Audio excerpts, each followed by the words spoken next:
Well, it's been a great weekend. A great weekend of the former President John Dramani Mahama and his friends, as well as his colleagues in the NDC, storming Kumasi and getting the grounds of the MPP in Kumasi shaking.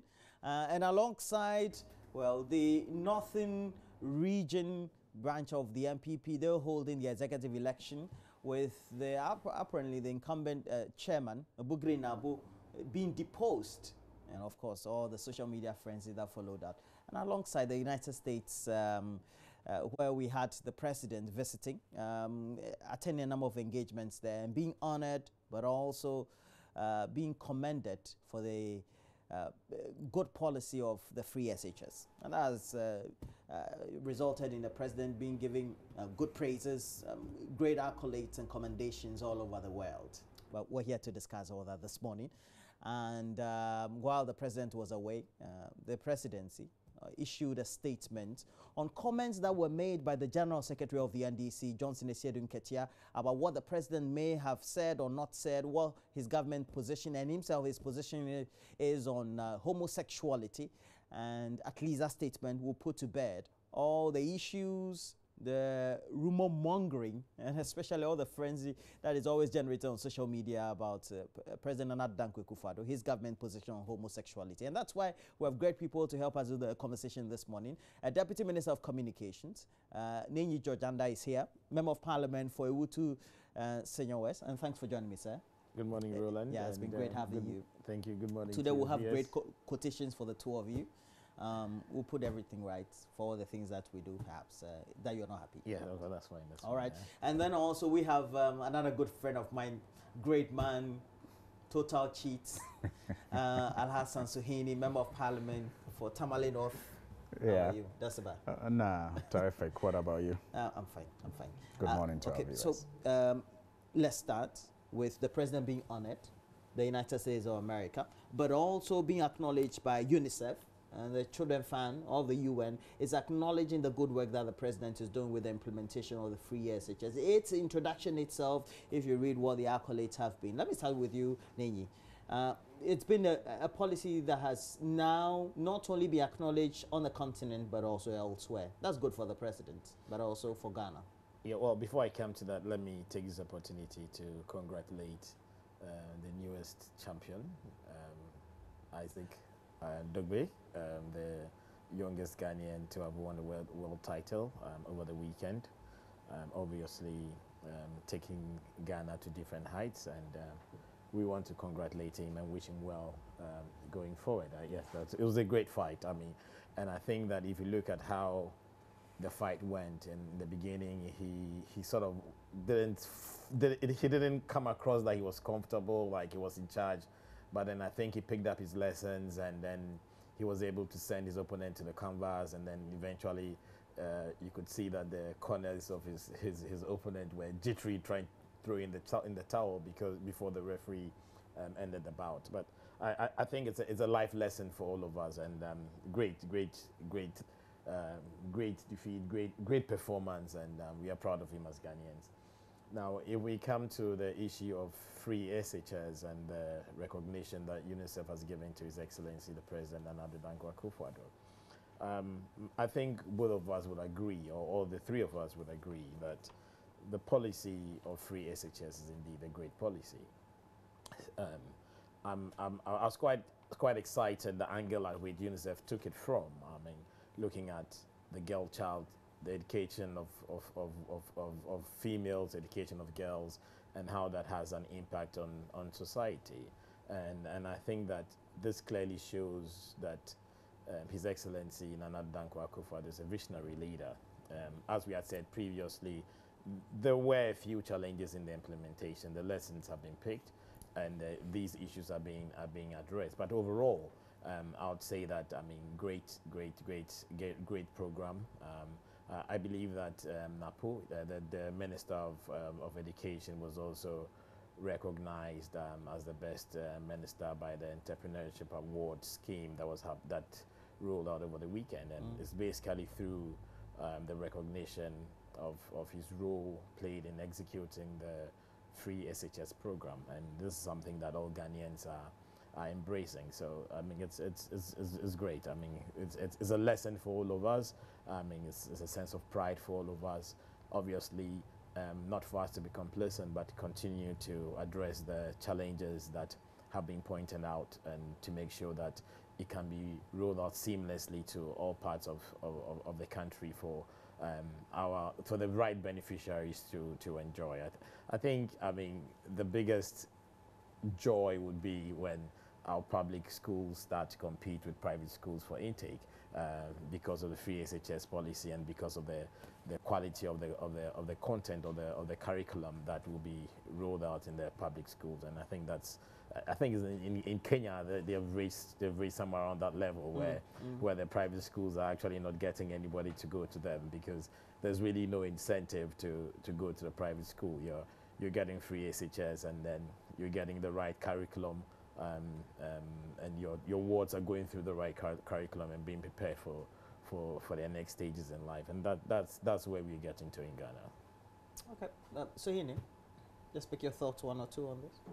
Well, let me also start by saying good morning to our viewers, and good morning to Honorable George Anda, and also commend Isaac Dogbe for that brilliant performance Sunday morning. We wish him the very best in subsequent bouts. We think that we have been starved for a very long time in the area of boxing. We know we have the talents here. Question of where he has been living and training has come up, and that is legitimate, because we are not talent drought. We just don't know how to harness and manage those talents. So his, excellent performance is an indication that given the right conditions in this country, we are likely to produce more world champions. And that brings to mind the construction of that beautiful edifice at Bukum, the boxing arena. If we are able to maintain it well, and perhaps construct more around the country and invest in the sports that are usually deemed lesser known, I think that we can win more laurels than soccer has given us over the years, even though it remains the passion of the nation. So congratulations once again to Isaac Dogbe, and congratulations to his team and his coach. And we are hoping and praying that more of his likes will emerge, and he will also win more laurels for Ghana. Ghana is indeed proud of him. Now on the commendation by the UNICEF, I am a bit confused. Reading from the Daily Graphic, I do not see an award. I see a commendation for the introduction of free SHS, but there seemed to be a mix-up, with whether or not he got an award. I don't know if that award was presented by just UNICEF. a commendation. Okay, yeah, it's just a commendation. But when Honorable was speaking, there was something rolling and an award given to President Akufo-Addo that can be mistaken by the unsophisticated viewer to think that this was an award, but it was just a commendation for the policy and not even for the implementation. It was a commendation for the policy and not the implementation. So, but what one can say, or what one has observed over the period, is that that's a commendation. Yeah, I mean, this is not a commendation. I don't think this is a UNICEF program. I'm sure that this was an award ceremony somewhere else. But when you see UNICEF Executive Director comments President Akufo-Addo with this ruling and an award, it's confused. It's just good but that it could be a citation. There's a commendation. It could be in the form of a citation. No, but it wasn't. It was in the speech that was read by the UNICEF Director. He was just reading a speech and said, "Oh, it's good that Ghana has introduced free SHS, and it is helping, especially girls, and supporting girls' child education that will lead to improvement in health and all of that." So it was just a statement. It's important that we, this is important because I think that one area our government is very, very good at is the hype of trivialities. You know, there is that appetite to hype trivialities. I don't get you. What do you mean? Well, What's trivial? What has this got to do with the government? I mean, you're sitting in the studios of What is trivial? What is trivial that's being hyped? Well, you know, speeches are read at programs, and, you know, mention is made of Ghana's introduction of free SHS, which indeed is said to be commendable. And you find it splash on all the front pages of our various newspapers, and in some cases even, you know, positioned as if the implementation is what has received an award. But indeed, it is just the talk of the policy, which we all agree across board in Ghana that free SHS is a splendid policy. In fact, that determination was made by our founding fathers. When I talk of founding fathers, I talk about those who established this democracy, the Fourth Republican democracy. Those who wrote the 1992 Constitution took the view that there was a need for us to ensure that education was progressively free. It is a policy that has never been debatable. The goodness of that policy has never been debatable. We've all agreed since '92 that there's a need for education to be progressively free, and a roadmap was earmarked for F-Cube to be introduced. And after F-Cube was free SHS. After free SHS is possibly free university or tertiary education. So if later in life a government thinks that we have solved our problems enough in this country and wants to introduce free tertiary education, it is only going to be in line with the thinking of those who drafted the 1992 Constitution over 20 years, 15 years ago. 20 years ago. Yeah. So you see, let us not. So if UNICEF commends the policy, the introduction of the policy, it does not take away the challenges with the implementation. The policy is good. Everybody, NDC believes in free SHS. In fact, the NDC started a progressive introduction of free SHS. The NPP has also started a progressive implementation of free SHS. So the two parties are alike when it comes to the goodness of this policy. The difference is in the implementation. Whilst the NDC thought that day students should be given free education and some other category of students should be given subsidy and others made to pay in full, the MPP thinks that first years in SHS should be given free education and scaled up. So the policy, as for the implementation of the policy, is good. So if you find UNICEF saying, like all other Ghanaians have been saying, including members of the NDC, that it is good, it is no news. It is when they say the implementation is good. But that's not what was said, even though I get your, what do you call it, your scroll says free SHS implementation comment. It's not the implementation that was commended, it's the policy. Yeah, but the policy is can you differentiate the implementation with the introduction? You see, let me differentiate for you. Yes, sir. The implementation of the NDC was different from the implementation of the NPP. Perhaps maybe this implementation is more commendable. No, but both were introducing the policy.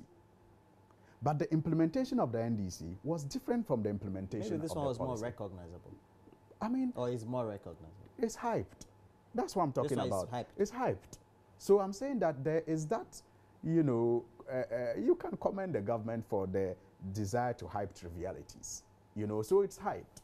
But the point I'm making is that, which shouldn't be lost on anyone, is that free SHS policy is contained in our 1992 Constitution and has never been said to be bad by anybody. So if UNICEF today says that free SHS is commendable, it is in line with what we have all been saying. The difference, however, has to be in the implementation and which one is better. And Roland, as I wrap up, you realize that when former President Mahama at one of the Unity walks called for a dialogue to fine-tune it and address the challenges moving forward, he was, you know, castigated by our usual friends who hate anything said about that man. But today, you realize that many people in the education sector, the private sector, the schools in the private sector, you have the Coalition on Education, you have Professor Stephen Adai and others, they are all calling for a dialogue now, because the problems with just the implementation of 1 year is enough for people to say, hey, let's go back to the drawing board. Yeah, Roland, I think that my brother is trying to find issues with the implementation, and it's quite unfortunate.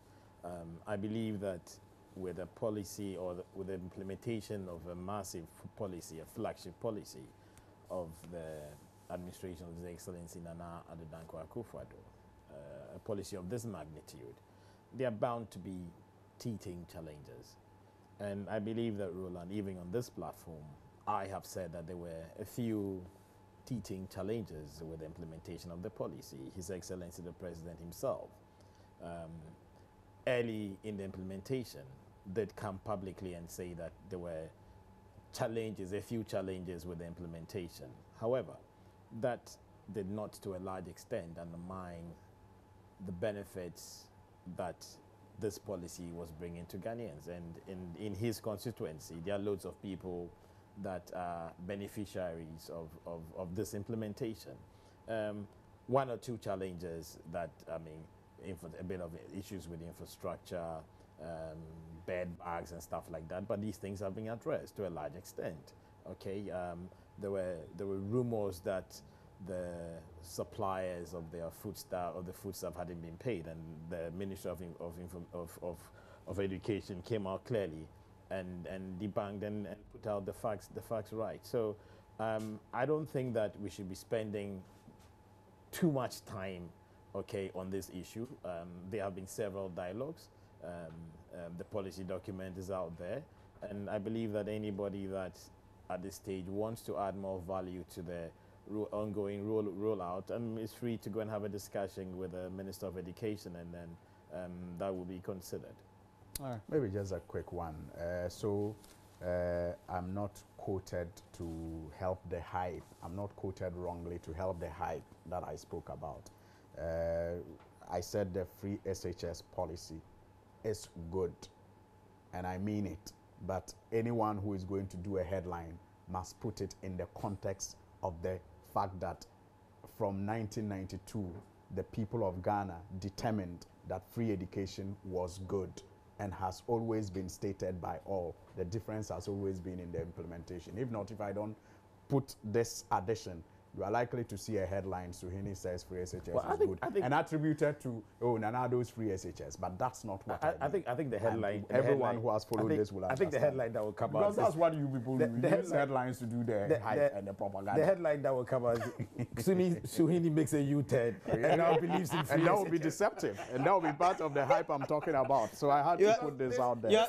They said it wasn't possible. You're a tabloid news editor. They said it wasn't possible. That is not true. We couldn't implement it. That is not true. Even extending it to the second year, in fact, what we said, what we said, honorable, what we said you couldn't do is what you have proven to us that you have not been able to do, because your promise was that all senior high school students will get free SHS. Now, there were some parents who had their children in first year. There were some parents who had their children in first year and had their children in second year. Who thought that they were going to get free education, and so they voted for it. Within the term.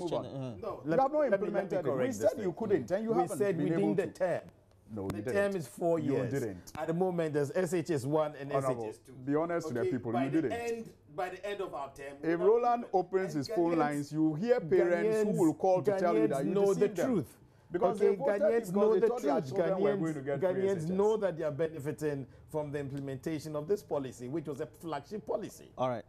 Okay, that's okay. So can we just... You open your phone lines, the parents will tell you, I had my child in first year, I thought I was going to get free education. I voted you people, you have deceived me, I'm still paying fees. You and this deceived, this Of total cheat.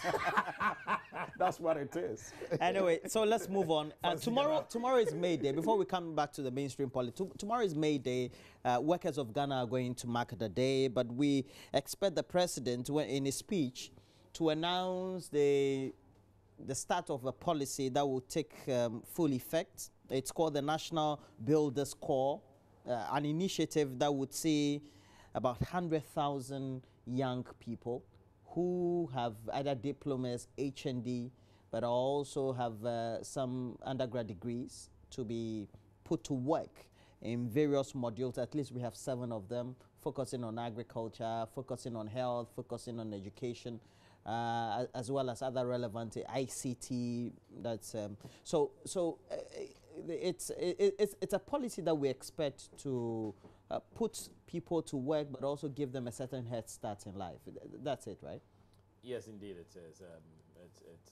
It's another great initiative that the government of His Excellency Nana Addo Akufo-Addo is rolling out in line with our agenda for change, creating prosperity and equal opportunities for all. We know that there are serious challenges with the level of unemployment in the country, especially when you go into the space of graduate unemployment, where Ghanaian youth who have spent time, whose parents have invested in their education, come out with degrees and then they don't have an opportunity to contribute to society or to develop themselves going forward. So the Nation's Builders Corps, the NACO, which we expect that His Excellency the President will be announcing tomorrow during the May Day celebration, is aimed at employing 100,000 graduates. It's specifically for graduates. It's not for undergraduates. It's specifically for graduates, targeting 100,000 graduates across the 7 models. There's a Feed Ghana model, which is looking at the area or is looking at the agri sector. There's a Revenue Ghana model, which is looking at supporting the Ghana Revenue Authority and the Ministry of Finance to raise the collection of revenue to ensure that there's better efficiency and better productivity as far as the realization of the revenue targets of the government is concerned. There's the Educate Ghana model, there's the Enterprise Ghana model, and we as a government have said that we believe that the private sector is the engine of growth. There's a Digitized Ghana model, which you made reference to. There's a Civic or Governance Ghana model, and then there's the Health Ghana model. So these are the seven sectors that we are going to target 100,000 graduates and provide them with an opportunity for them to earn a job for over the 3-year period.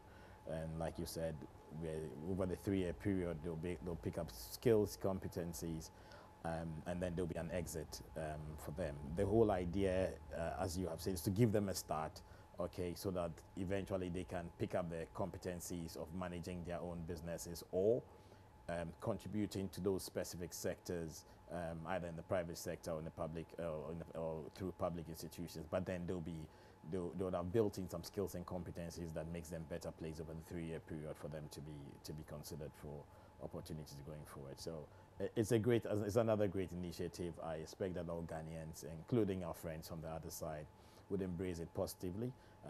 There's a process for applying. There's an online portal that is open, or will be opened, and then the applications will be received through that portal, and then will be processed. I'd like to take this opportunity to wish all our hardworking workers in Ghana, including those that work with me directly in the constituency at the ministry, everybody that we have a relationship with that is working in Ghana. Wish them a happy Workers' Day celebration. We value you, we respect you, and we look forward to your continuous support going forward. Well, and apart from this being another cosmetic approach to the menace of unemployment in this country, it is déjà vu to me. As in? It's cosmetic, it's another touch and go, but then it's déjà vu. Because I recall how the youth employment program was introduced and how sermons such as the one just delivered by the Honorable Deputy Minister was again delivered about how people who were, registered on the youth employment program were to exit after 2 years and were expected to be equipped with certain skills within the 2 years. I'm sure you remember. What happened? People were put on it permanently for 3 to 4 years without any skill. Now that again led to the scandals that we saw with the youth employment program. Scandals that the President Mahama NDC government attempted to resolve and got consumed by. Because when the youth employment model came up, there was no legislation governing how people were going to be engaged. Nothing. There was no structure. People were just enrolled on it by heart, like we say in Ghana, and paid by heart. In fact, it was discovered during the investigation to rectify it that some regional accountants did not even have accountant backgrounds, yet they were employed to be accountants. And so there was no way of holding anybody responsible because there was no legislation, there was no structure. Now, when the NDC under President Mahama saw this challenge and how the structure was making people rape the country resources, and through an investigation, decided to punish the people they could and then tighten the structure such that moving forward, such things will not be repeated, he and the NDC rather got punished for trying to correct the wrong seed that was sown under President Akufo. And if you say they got punished, you mean at the post? Because Ghanaians today, when you speak of youth employment, thinks that it was the NDC under President Mahama especially that corrupted it. But it is simply because there was a conscious effort to correct the, wrongs that started from the initiation of the program. And that is the same thing we are seeing again. That's why I say it's cosmetic, it's another touch and go. We are talking about National Builders Corps. Nations Builders Corps. And what you hear is that there are some people in the Vice President's office or in the President's office who are in charge. How they are recruited, what requirements they have been, considered. I mean, what requirements have been considered for their recruitment to be in charge of this nation? I don't get you. You mean those who are managing the program? Yes. All you hear is that there are some people in the Vice President's office or the president who are managing it. I don't get you. You mean the personnel who have been recruited to manage take up various positions? Yes, to manage it. Responsibility. You see, when we had now we have the National Youth. Now we have the National Youth Authority. Is that what it is called now? Yeah. The Youth Authority. We have the Executive Director, okay? You know that there are now laws, or at least regulations, passed by Parliament that will inform you of how it operates. There's a board that is put in place now. And so you know who to hold responsible when things go wrong. As we speak, I'm saying in this particular case, you are devoting a chunk of our national resources to a sector once again, like happened before, without any structures in place. And so people enroll on it to do extended national service. In fact, it's extended national service because you have a university graduate who has finished his service, and then you ask him again to enroll onto this program and do another service for 2 years and be paid 400 Ghana, the same amount that he's been taking for service. So we paid 500 700. Roland, We paid 700. That's We before paid tax. 700. Roland. That's before tax, isn't It's it? not taxable. No, after tax. Well, but you see, but assuming it's even 700. Roland. That's the net, really. Yes.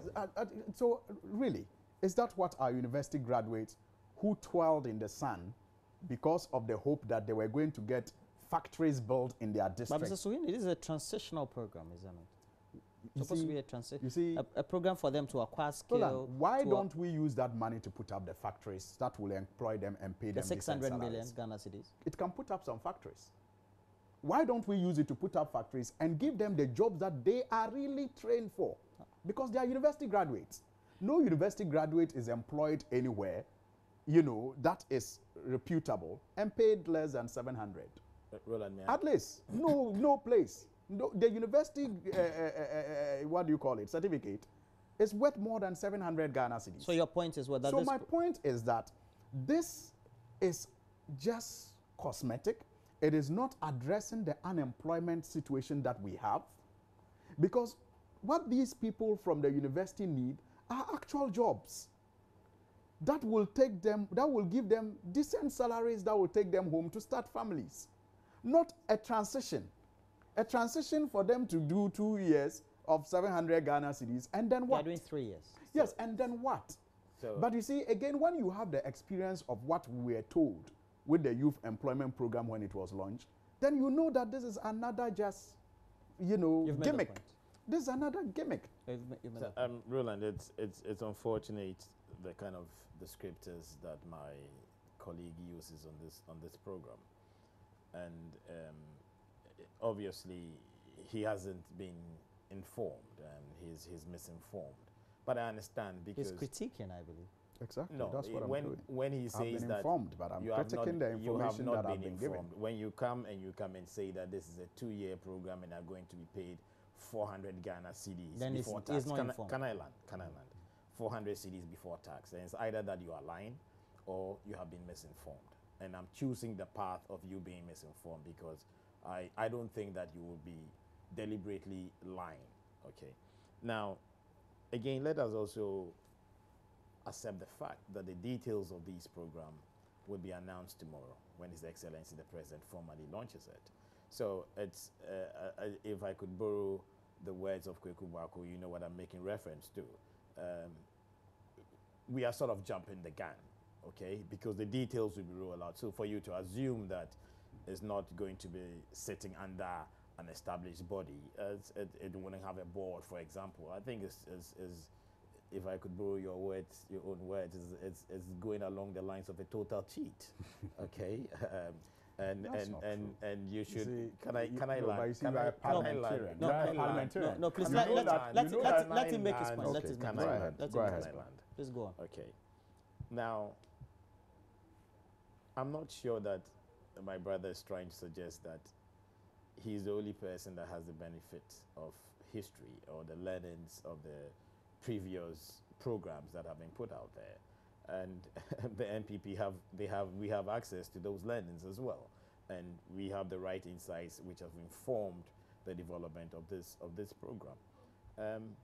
Indeed, I'm sure that all your viewers and those that are engaged in this program, if they are following online, would appreciate the fact that to be able to absorb 100,000 graduates and paying them 700 Ghana cedis is better than having them sitting at home doing nothing and being dependent on their parents and their benefactors. So I'll be happy if Suhini can say on radio or not, say on this program that he's telling all the graduates who are unemployed in his constituency and all those youth that believe in him who are graduates not to process the applications for this program. But that's not fair. Why? You know, if he's saying that it is nothing, okay, and it's Did I not. say that? Can I? Yes, you did. You said did. it's cosmetic. You, I didn't say it's well, you nothing. say that it is nothing and it's cosmetic, and the No, amount I of didn't money say that they are nothing. Did being I use paid nothing? is not what they deserve. Exactly. Okay, It's and I'm not what telling they you that. deserve. So be bold. Say on national TV that nobody from your constituency should enroll on this program. Okay. Okay, I'm intervening. I'm saying that's not fair. Say on national TV that no youth who believes in you, and I know you have a lot of youth that follow you. Okay, say on national TV, okay, that this thing that is being rolled out is cosmetic. That's a tricky one. Okay, and then No, none of them should apply. Hold on, and none of them should apply. Okay, and then tell the administration of the program that if anybody from your constituency applies, you are giving the administration the permission to bump them off. Okay, what you're doing is not fair. You need to understand the full concept, okay, before you can properly criticize it. Okay, we're giving you the 7 models. We've given you the enrollment is going to be done online. We've told you how much they are going to be paid. Wait and see what His Excellency the President announces tomorrow, okay, and then you can decide to say that it's cosmetic or not. Indeed, is not cosmetic. Okay, it is going to happen, okay, and then we believe in it, and we're going to make sure that it's implemented properly, Suhini, and hopefully. Well, somebody said 600 million could have been put to better use. At least let the graduates wait for extra 2 years so that you use them for. You are entitled to your opinion. No, okay. It's not my opinion. I'm saying like whoever it is entitled. Whoever it is entitled to his opinion. In the wisdom of His Excellency the President and his cabinet, okay, this is how the decision that has been taken to absorb 100,000 graduates. Okay, fortunately, the people of Ghana have given us the mandate to rule this country and to serve this country. And this is the model that we are rolling out based on the mandate that the people of Ghana have given to us. I mean, you have these lofty ideas. You could have implemented them when you were there. This is the time for us to serve Ghana. And we are doing what we believe is in line with the mandate that the Ghanaians have given us to serve them. So you wait tomorrow? No Roland, comments then. Can we move on? No, that won't be fair. Oh. That won't be fair. I've been challenged to make some pronouncements. But you see, I get heartbroken, very, very heartbroken, when we reduce nation building to such pedestrian and, very low arguments. We're talking about building a nation that will withstand, the pressures that other developed nations have been able to withstand. And nation building is not a walk in the park. It is not simplistic. Job creation is not, for graduates from our tertiary institutions, especially the universities, shouldn't be reduced to, stopgap measures. I think there are very, very reasonable people listening to us out there. And all our policies to address the concrete problems that we face in this country should not always be about winning elections. It shouldn't. It should be about building generations. But when you reduce it to, it's 700, okay, tell the people who they should, really, we have a menace. That's why I describe it as a menace. Unemployment. It's a serious problem in this country. Now this one is going to help them 3 years. They'll be on something whilst they transition. And you do not. That's a whole initiative. You do not address such a serious problem with such low level of, if you like, policy. But you understand the policy. What is there to understand? The finance minister was in parliament. Yeah. The finance minister told us what they were going to do and told us how much was devoted to that. You are a member of parliament. Yes. You know no legislation has come before parliament to regulate the operation of this. So if you tell me that it is tomorrow the president will tell if there's a board or not, how will a board be formed when there's no legislation indicating so? Roland. So you should know. Roland. So you should not engage in that pedestrian, discussion of job creation. And you have come from a multilateral agency, and you know, I'm sure that when you were there, you know the number of people and graduates and their expertise and their willingness you wanted to multinational agency. Yes, multinational, sorry, not multilateral, multinational. And you know that we have a lot of people out there who are graduates, who are intelligent, who have what it takes to contribute to the development of this country, but you do not employ their skills in that petty partisan way of just winning the next election. Oh. By giving them 700 every month and going to sleep. Oh, so he Roland. No, that is the approach, Roland. It is just about, oh, let's make sure that, okay, the idle hands, we give them 700 every month. Oh, look, as we talk today, I think that you're trivializing. No, I am not, because I am. Remember, I traced you. I said it was deja vu, and I talked about the youth employment program. You've made that point. Do you understand? What happened? What didn't we hear about the youth? You've made that point. How many youth enrolled on it got any skills? You've made that point. But were they not paid every month to go home and just sleep? Roland, let us not. Please, let us 600 million. 600. Do you know the number of? At least there is there's a pottery community in the Volta region. Just give them 2 million. Just give them 2 million of the 600 million, and see if that pottery place will not be transformed into a factory that will employ people and pay them decent salaries. Roland. If I were told of a dog factory, how much do you need to set up those ones? The shea nut industry in the north. How much do you need to set up a shea industry and employ accountants that will receive decent salary? Employ people, supervisors that will take decent salary. So why do you deceive the people of Ghana just to win elections and not to build a nation? I am sad. I'm heartbroken that we do these things. No, honestly. Roland, I am a young person. I am sad. I am very heartbroken. Let's listen to the president tomorrow. I'm heartbroken that we play these gimmicks. Now, let's move. Can we move? Please, let me. It's just fair that I come in. Okay.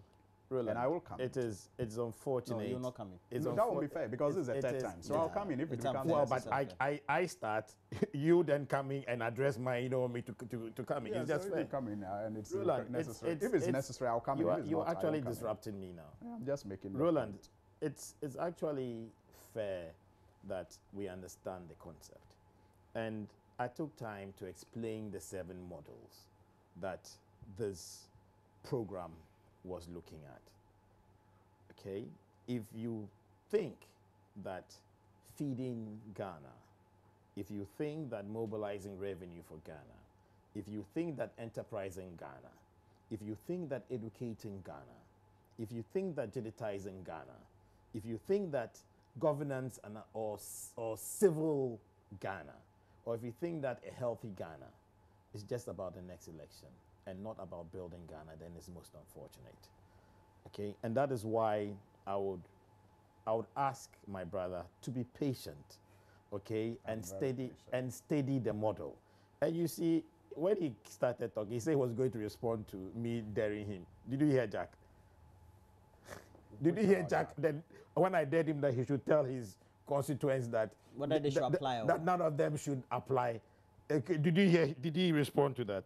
No, he didn't. Okay, so I think it is petty. I think it is low. What is low? I think it is pedestal. All right. If you say it's no good, so that's okay. That's okay. That's okay. That's okay. That's okay. I think we've been on this conversation for too long. Tell them that they shouldn't apply. It is petty. If you say it's no good, tell them that they shouldn't apply. That's okay. That's okay. You say it's no good. That's okay. That's okay. That's okay. You say it's no good. Tell them that they shouldn't apply, and tell the administrators that if anybody from your constituency applies, you are giving them permission to ban them off. Can you imagine? I mean, is that are we toying with nation building? No, I wanted us to discuss the issue about the comments or the statement coming from the presidency on the comments made by the General Secretary, but we can't discuss that. I'm told that my time is up.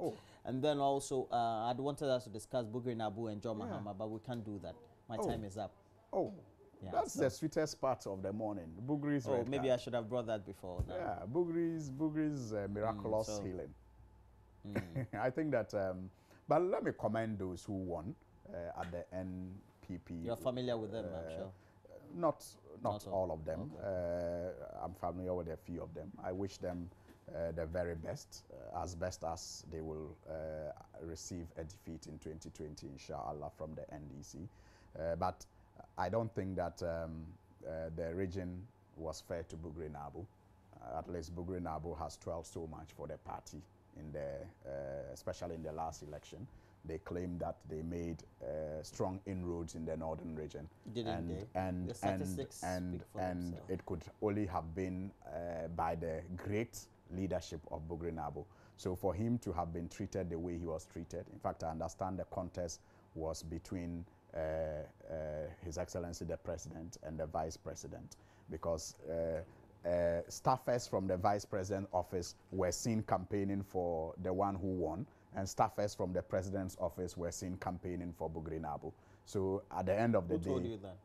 I mean, there were reporters there, there were journalists there, and there were also friends there who were MPP people and who had an interest in the outcome. So I'm saying that I don't think Bugrinabo was treated fairly. I wish the new executive well, but at least, even if he was going to be defeated, it shouldn't have been as soundly as he was defeated. It's as if he didn't do anything for them in the 2016 general elections. And any sympathizer of Bugrinabo will be very unhappy with such. What's he cast for the area? But coming up with some conspiracy theories there. I think again he's doing his usual mischief. Trying to suggest that this contest was between His Excellency the President and the Vice. It's most irresponsible. I want to ask him to retract it. He should go ahead and go along those paths. For me, I would like to commend all those that were involved in the organization of our regional elections, from the Party Elections Committee, the Electoral Commission, the security forces, the delegates, and of course the media, who played a big role. Now, we are in a... The media really played a big role. Certainly. We are in a democratic dispensation, and it is the will of the people that matters. So if the delegates decide to vote for somebody else to come and represent them, we must respect the wishes of the people. I'm not here to talk about why I think he lost. The delegates have decided. I agree with him when he says that Bugri and those that lost contributed significantly to the fortunes of the party, and we must find a way of tapping into their expertise and their positives to be able to grow this party. So I congratulate those who won and those who didn't win. I wish them better luck, and I wish that they'll continue to support. But just a minute on Asiedu Nketia. I think that it's most unfortunate that General Secretary of the biggest opposition party would decide to use lies on truth. Roland, can I? No, I don't think it is. I don't have the time. Propaganda. The president has not spoken about this matter. It's not true. It is not the president. His Excellency the presidency is not the president. His Excellency the President. In fact, we have walked this path before. It is a total Roland, lie. we have walked this path before. The president must tell us. The president must tell us if we will legalize. And he's been here with my good friend Alassa Suhini, Member of Parliament for Tamale North. The president must tell us if I think I love this.